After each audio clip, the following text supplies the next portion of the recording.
Assalamualaikum warahmatullahi wabarakatuh. Shalom dan salam sejahtera bagi kita semua. Perkenalkan, nama saya Nepa Marcelina S, bisa dipanggil Nepa. Di sini saya akan menjelaskan mengenai Pancasila dalam 3 konteks. Yang pertama, dalam konteks pembangunan hukum nasional. Seberapa urgensinya sih Pancasila terhadap pembangunan hukum nasional? Kita didasari pada Undang-Undang Nomor 15 Tahun 2019 tentang perubahan atas Undang-Undang Nomor 12 Tahun 2011 mengenai pembentukan peraturan perundang-undangan. Pasal 2 berbunyi, Pancasila merupakan sumber segala sumber hukum negara.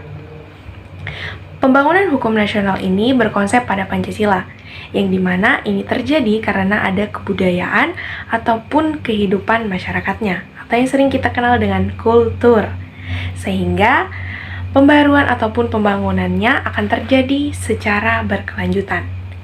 Hukumnya juga berubah mengikuti perkembangan zaman ataupun kebutuhan masyarakatnya, dan tidak pada posisi yang vakum. Pembangunan hukum nasional ini tujuannya sudah sangat jelas, di mana dia sudah tercantum dalam pembukaan Undang-Undang Dasar 1945. Ada 3 nilai pembangunan hukum nasional. Yang pertama, nilai dasar. Nilai dasar ini berpedoman pada Pancasila, di mana kelima nilai dasar tersebut harus mampu diinstrumentalkan ke dalam proses penegakan hukum. Sehingga terciptalah yang namanya nilai praktis. Nah, itu dia tadi ketiga nilai pembangunan hukum nasional. Dasar, instrumental, dan praktis. Jadi, pembangunan hukum nasional ini merupakan urgensi faktual, yang dimana bertujuan untuk membangun sebuah negara yang adil, masyarakatnya kemudian tertib, kemudian sejahtera, baik itu dari segi material maupun spiritual.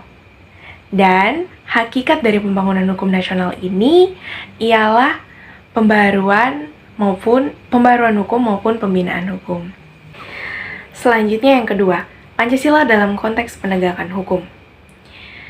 Memaknai Pancasila dalam konteks penegakan hukum, setiap nilai-nilai Pancasila ini harus menjadi pedoman dalam kita mengambil sebuah kebijakan, menentukan sebuah keputusan, ataupun penegakan hukum.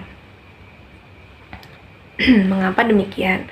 Karena Pancasila dimaknai ke dalam 3 makna. Yang pertama, Pancasila sebagai rujukan, di mana dia merupakan rujukan dalam penegakan hukum itu tadi. Yang kedua, Pancasila sebagai kesadaran.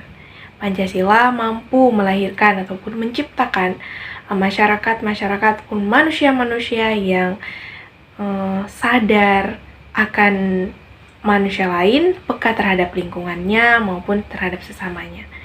Dan yang ketiga itu Pancasila sebagai etika dan moral. Etika di sini harus kita utamakan daripada hukum ataupun peraturan yang ada, karena dia lebih tinggi. Itu merupakan sikap sopan santun seseorang kepada orang lain. Dan moral di sini merupakan rasa kemanusiaan yang mampu kita terapkan, yang mampu kita tampilkan kepada manusia lainnya. Jadi, dalam setiap mengambil kebijakan, kita harus mengutamakan nilai-nilai Pancasila. Dan yang terakhir, Pancasila dalam konteks budaya hukum di masyarakat. Budaya hukum berarti segala sesuatu yang berkaitan ataupun berkebiasaan dengan hukum. Pancasila berhubungan dengan kebudayaan masyarakat, di mana berpedoman pada hidup berbangsa dan bernegara. Pancasila saling berkaitan, yang dimana sila pertama itu berhubungan dengan Tuhan, hubungan kita dengan Tuhan, akhlak maupun kerohanian kita. Yang kedua itu sila kedua itu membahas mengenai hak asasi manusia, di mana kita mampu membatasi hak kita dan mampu menghargai hak orang lain. Yang ketiga, persatuan, itu dimaknai kita sebagai masyarakat Indonesia harus mampu menciptakan yang namanya kesatuan persatuan antara individu satu dengan yang lain, sehingga kita menjadi bangsa yang utuh.